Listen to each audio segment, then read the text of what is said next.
প্রিয় বন্ধুরা, আজকে আপনাদের একটা গল্প শোনাই। জোনাকি পোকা আর সাপ। জোনাকি পোকা আর সাপ। জোনাকি সে তো লাইট, রাত্রের মধ্যে তাকে লাইটে দেখতে পাওয়া যায়। তো জোনাকির পেছনে পেছনে একদিন একটা সাপ ছুটে বেড়াচ্ছিল।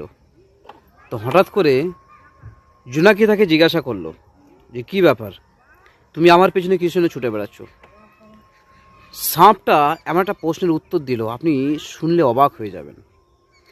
সাপটা তখন বলল, দেখো, তোমার সাথে আমার কোনো শত্রুতা নাই, কোনো হিংসা নাই।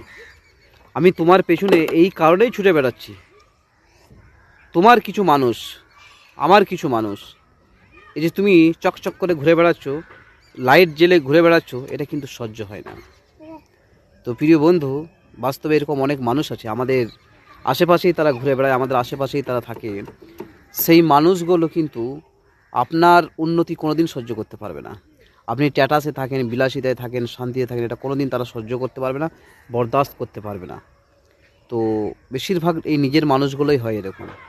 তো এই গল্পটা থেকে যেটা আমাদের শিক্ষা হলো সেটা হচ্ছে, আমার আশেপাশে, আপনার আশেপাশে যে মানুষগুলো আপনার পেছনে, তারা চায় না যে এই মানুষটা চিকন চাকনে থাক, তারা চায় না যে এই মানুষটা স্ট্যাটাস করে ঘুরে বেড়াক।